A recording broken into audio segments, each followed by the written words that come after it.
Hello everyone, this is Alex Smith. Welcome to knowledge the ambition. स्वागत है आपका knowledge the ambition के इस करंट अफेयर टुडे के सेशन में। आज है आपका 17 अप्रैल 2020 और आज की इस वीडियो में डिस्कस करने वाले हैं 17 अप्रैल की सभी मोस्ट इंपॉर्टेंट करंट अफेयर। तो अगर आप चैनल पर पहली बार आए तो चैनल को प्लीज़ सब्सक्राइब कर लीजिए और नोटिफिकेशन बेल को ऑन कर लीजिए ताकि आने वाले सभी रेगुलर अपडेट आप तक रेगुलरली पहुंचते रहे। और वीडियो को आपको एंड तक देखना है। वीडियो के एंड में जो है क्वेश्चन ऑफ द डे रखा गया है, जिसका आंसर आप मुझे कमेंट बॉक्स में ज़रूर बताइएगा।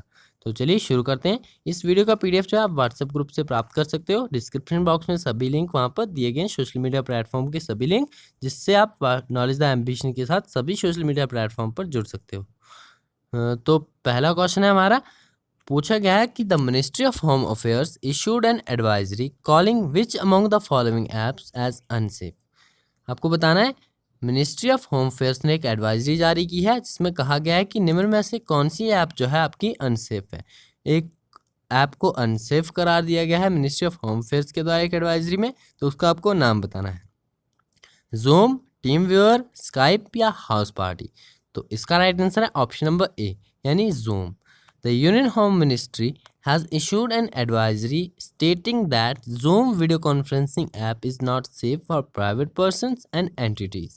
तो जो आपकी Zoom वीडियो कॉन्फ्रेंसिंग है वो कहा गया है कि सेफ नहीं है for private persons and entities. तो ये एक ऐसी एडवाइजरी जारी की गई यूनियन होम मिनिस्ट्री के द्वारा, तो आपको याद रखना है। नेक्स्ट आपका क्वेश्चन नंबर 2, पूछा गया कि which app has became the world's highest downloaded app in just 13 days. आपको उस ऐप का नाम बताना है जो कि वर्ल्ड की हाईएस्ट डाउनलोडेड ऐप बन गई है in just 13 days. Zoom, big basket, Sahyog या फिर आपकी आरोग्य सेतु। तो इसका राइट आंसर है ऑप्शन नंबर डी यानी Aarogya Setu. Aarogya Setu has became the world's fastest app to reach 50 million users within just 13 days. आपकी आरोग्य सेतु जो है वो वर्ल्ड की फास्टेस्ट ऐप बन गई है 50 मिलियन यूजर्स अपने पूरे करने में, वो भी जस्ट 13 डेज में। और ऐप आपकी कार्य कैसे करती है, काम कैसे करती है। App will send out alert even if the user comes in close proximity. यदि अगर आपका यूज़र जो है आरोग्य सेतु का यदि वो नज़दीक भी आता है किसी कोविड-19 पॉजिटिव केसेस के, तो वो अपने आप से अलर्ट देना शुरू कर देता है। तो ये आरोग्य सेतु का काम है। आपको पता होना चाहिए आरोग्य सेतु जो है वर्ल्ड की हाईएस्ट डाउनलोडेड ऐप बन गई है इन जस्ट 13 डेज। नेक्स्ट आपका क्वेश्चन नंबर 3, पूछा गया कि the health ministry has collaborated with which organisation to engage national polio surveillance network for India कोविड-19 रिस्पॉन्स। स्वास्थ्य मंत्रालय ने जो है आपका कोविड-19 रिस्पॉन्स के लिए आपका राष्ट्रीय पोलियो निगरानी नेटवर्क संलग्न यानी जो आपका नेशनल पोलियो सर्विलेंस नेटवर्क है उसके साथ इंगेजमेंट के लिए जो है उसके साथ इंगेज करने के लिए यानी संलग्न करने के लिए जो है किस संगठन के साथ सहयोग किया है। तो WHO के साथ, यूनिसेफ के साथ, UNHRC के साथ या UN पीस कॉर्प के साथ।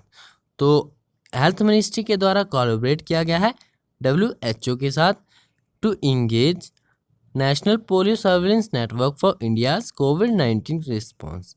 तो WHO इसका राइट आंसर है option number A. Ministry of health and family welfare has collaborated with the world health organisation to enable the systematic engagement of WHO's national polio surveillance network. ये आपका जो national polio surveillance network है ये world health organisation का एक programme है।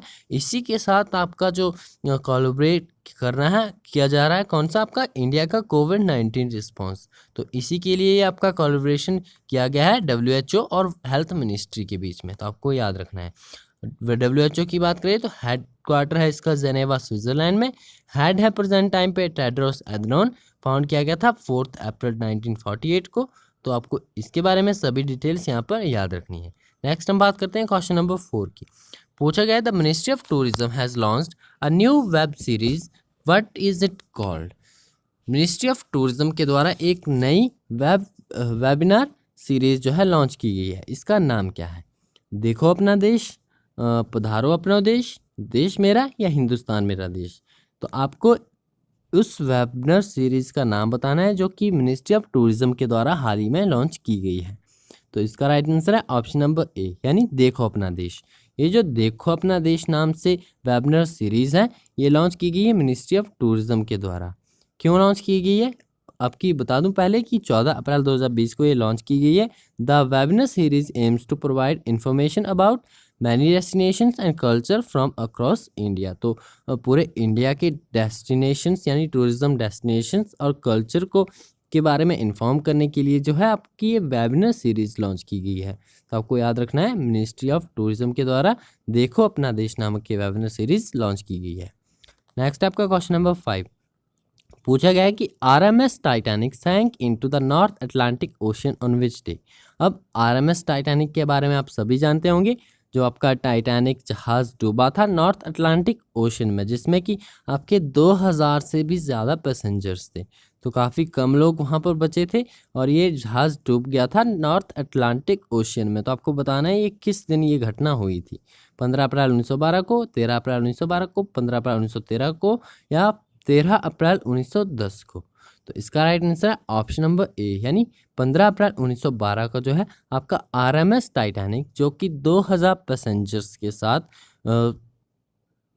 North Atlantic ocean में 15 अप्रैल 1912 के दिन डूब गया था। तो आपको याद रखना है।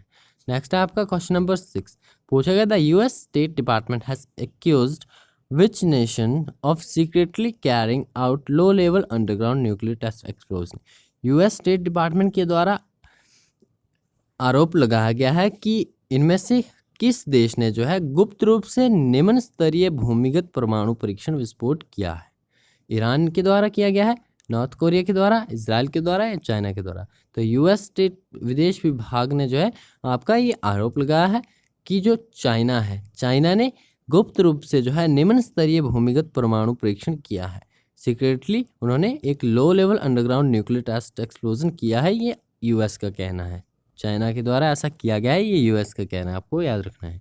नेक्स्ट है आपका क्वेश्चन नंबर 8 पूछा गया है कि Jim Corbett national park has become India's first quarantine centre for animals. Where does Corbett national park located. Jim Corbett national park जो है जानवरों के लिए भारत का पहला संगरोध केंद्र बन गया है। आपको बताना है जिम कॉर्बेट नेशनल पार्क कहाँ पर स्थित है, उत्तराखंड में, उड़ीसा में, मध्य प्रदेश में या राजस्थान में। तो ऑप्शन ए इसका राइट आंसर है, यानी उत्तराखंड में। जो आपका जिम कॉर्बेट नेशनल पार्क है ये उत्तराखंड में स्थित है। इसी के साथ आपको पूरी डिटेल यहाँ पर याद रखनी है कि जो जिम कॉर्बेट नेशनल पार्क है ये इंडिया का पहला क्वारंटाइन सेंटर बन गया है for animals with the cases with the आपके जो symptoms with the symptoms of the कोविड-19। तो क्वारंटाइन सेंटर फॉर एनिमल्स बन गया है जिम कॉर्बेट नेशनल पार्क, आपको ये भी याद रखना है, ये उत्तराखंड में स्थित है। नेक्स्ट हम बात करते हैं क्वेश्चन नंबर 9 की। पूछा गया कि name the Indian state which provides free food to citizens via मुख्यमंत्री दीदी किचन। ये जो आपका प्रोग्राम है मुख्यमंत्री दीदी किचन, तो इसके तहत कौन सा राज्य जो है अपने निवासियों को जो है, जो आपके ज़रूरतमंद, जो आपके डिफरेंटली एबल्ड पीपल है, चिल्ड्रन है, जो आपके नीडी मोस्ट पीपल है, तो उनको जो है मुफ्त में खाना उपलब्ध करवाता है। कौन सा राज्य? झारखंड। ऑप्शन 2 इसका राइट आंसर है। और प्रेजेंट टाइम पे बात करें तो ये जो आपके 4185 कम्युनिटी किचन्स हैं जो कि आपके मुख्यमंत्री दीदी किचन योजना के तहत चल रहे हैं झारखंड में different panchayat of the states. तो डिफरेंट पंचायत में स्टेट राज्य की जो है कई पंचायतों में 4185 कुल आपके कम्युनिटी किचन चल रहे हैं झारखंड में। झारखंड के सीएम है आपके हेमंत सोरेन और कैपिटल है इसकी रांची। तो आपको इसको बारे में याद रखना है। झारखंड राज्य के नागरिकों को जो है मुखिया दीदी किचन के माध्यम से मुफ्त भोजन उपलब्ध कराता है। नेक्स्ट है आपका क्वेश्चन नंबर 10 पूछा गया कि राइटर अब्दुल वहाब आइसावी, ये राइटर का नाम है, आपको याद रखना है। अब्दुल वहाब आइसावी ने अपने उपन्यास द स्पार्टन कोड के लिए अरबी फिक्शन 2020 के लिए 13वां अंतर्राष्ट्रीय पुरस्कार जीता है। आपको बताना है कि वो किस देश से है। अब आपको यहाँ पर सिंपली याद रखना है जो 13th international prize for Arabic fiction है जो कि 2020 का है, तो वो जीता गया है किसके द्वारा? राइटर अब्दुल वहाब आइसावी, इनका नाम आपको याद रखना है। इनके द्वारा जीता गया है अपनी नॉवल द स्पार्टन कोड के लिए। तो आपको बताना है कि जो आपके राइटर अब्दुल वहाब आइसावी है वो किस देश से है, लीबिया से, ट्यूनीशिया से, ओमान से या इजिप्ट से। तो यहाँ पर आपका क्वेश्चन का आंसर मिस है। इसका राइट आंसर होगा आपका अल्जीरिया, यानी जो आपके राइटर अब्दुल वहाब है वो किस देश से हैं? वो है अल्जीरिया से। Algerian novelist Abdel Wahab Aissaoui won 13th International Prize for Arabic Fiction 2020 for his novel Spartan Coast, published by Diamond in 2018. Will receive $50,000 and funding will be provided for the English translation. It is a shortlisted form of 6 novels where the other 5 authors will each receive $10,000. तो आपको in writer का नाम याद रखना है, इनके द्वारा ही आपका 13th international prize for Arabic fiction 2020 जीता गया है। नेक्स्ट हम बात करते हैं क्वेश्चन नंबर 11 की। पूछा गया कि name the multilingual science communication initiative launched by the government of India. Bharat सरकार द्वारा शुरू की गई बहुभाषी विज्ञान संचार पहल का नाम क्या है? को ज्ञान, को साइंस, कोविड साइंस या फिर कोविड ज्ञान। तो इसका राइट आंसर है ऑप्शन नंबर 4 यानी कोविड ज्ञान। ये कोविड ज्ञान जो है आपकी एक multi institutional multilingual science communication initiative है कोविड ज्ञान, जो कि अप्रैल 3 को जो है ये आपकी जो आपके रिसोर्सेज है उनको कलेक्ट करेगी, which are generated by public supported research institution in India and associated programs in response to outbreak COVID-19 as to create public awareness and to conduct a complete approach to understand the disease and way to mitigate it। तो ये work कर रही है आपकी अप्रैल 3 से। आपको इसका नाम याद रखना है, ये आपकी एक multilingual multi institutional science communication initiative है कोविड ज्ञान। इसका नाम आपको याद रखना है। नेक्स्ट है क्वेश्चन नंबर 12। क्वेश्चन नंबर 11 आज की वीडियो में हमारे पास इतने ही क्वेश्चन थे। नेक्स्ट हम डिस्कस करेंगे important days of the April, जिन्हें हम डेली बेसिस पर हम रिवाइज करते हैं। 1 अप्रैल आपका मनाया जाता है उत्कल दिवस के रूप में, और आपका उड़ीसा डे 1 अप्रैल के को ही मनाया जाता है। उड़ीसा डे और उत्कल दिवस दोनों आपको याद रखने हैं। 2 अप्रैल की बात करें तो वर्ल्ड ऑटिज्म अवेयरनेस डे मनाया जाता है, और 2020 की जो थीम रही थी वो रही थी द ट्रांजिशन ऑफ अडल्टहुड। 4 अप्रैल को आपका international day of mine awareness celebrate किया जाता है, और 5 अप्रैल को नेशनल मैरीटाइम डे मनाया जाता है। नेक्स्ट बात करते हैं 7 अप्रैल की। तो 7 अप्रैल को वर्ल्ड हेल्थ डे आपका सेलिब्रेट किया जाता है। 8 अप्रैल को इंटरनेशनल रोमानी डे और 10 अप्रैल को वर्ल्ड होम्योपैथी डे सेलिब्रेट किया जाता है। और वर्ल्ड होम्योपैथी की जो 2020 की थीम रही है वो रही है enhancing the scope of homeopathy in public health. तो आपको ये थीम भी इंपॉर्टेंट है, आपको याद रखनी है। नेक्स्ट बात करते हैं 11 अप्रैल की। तो 11 अप्रैल को नेशनल सेफ मदरहुड डे मनाया जाता है। साथ ही में आपका 12 अप्रैल को international day of human space flight भी सेलिब्रेट किया जाता है। 12 अप्रैल को आपका ईस्टर फेस्टिवल भी होता है, और 13 अप्रैल आपका जो जलियांवाला मजाक इम्पॉर्टेंट 13 अप्रैल 1919 को जलियांवाला बाग हत्याकांड हुआ था। और साथ ही में 14 अप्रैल को जो है आपका डॉक्टर भीमराव अंबेडकर की जयंती मनाई जाती है। Doctor Bhimrao Ambedkar remembrance day 14 अप्रैल को मनाया जाता है। साथ ही में बात करें आपका 15 अप्रैल की। तो 15 अप्रैल को जो है हिमाचल दिवस के रूप में हम मनाते हैं। 15 अप्रैल 1948 को हिमाचल का गठन हुआ था, तो 15 अप्रैल को जो है हिमाचल दिवस के रूप में मनाया जाता है।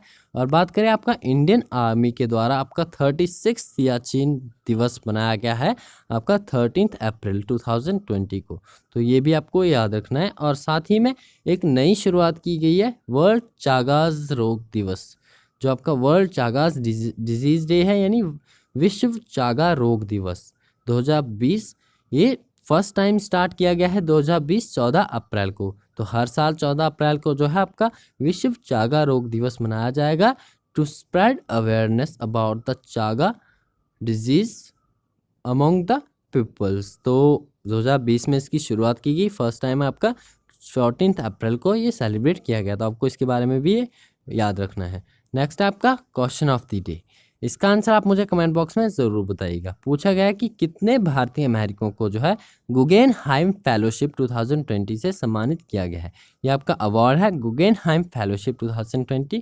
इसके द्वारा कितने भारतीय अमेरिकियों को, यानी जो आपके NRI हैं, जो आपके अमेरिकी हैं भारतीय मूल के, तो उन कितने हैं वो जिनके द्वारा जो है गुगेनहाइम फेलोशिप 2020 अवार्ड जो है जीता गया है। लास्ट वीडियो में हमने क्वेश्चन डिस्कस किया था, पूछा गया था किस सम्राट का नाम जो है देवनाम प्रियदर्शी था। तो इसका राइट आंसर है ऑप्शन नंबर 4 यानी सम्राट अशोक का। सम्राट अशोक की बात करें तो उन्हें आपका देवनाम प्रियदर्शी के नाम से भी जाना जाता था। तो आपको ये याद रखना है। तो आज की वीडियो में इतना ही। आई होप आपको ये क्वेश्चन अच्छे लगे होंगे। आई होप आपको वीडियो पसंद आए होंगे। अगर वीडियो पसंद आए तो वीडियो को लाइक जरूर कीजिएगा, अपने फ्रेंड्स के साथ शेयर जरूर कीजिएगा। अगर आप चैनल पर पहली बार आए तो प्लीज़ चैनल को सब्सक्राइब कर लीजिए और नोटिफिकेशन बेल को ऑन कर लीजिए, ताकि आने वाले सभी रेगुलर अपडेट्स आप तक रेगुलरली पहुंचते रहे। तो मिलते हैं नेक्स्ट वीडियो में। Thanks for watching. Best of luck for your bright future.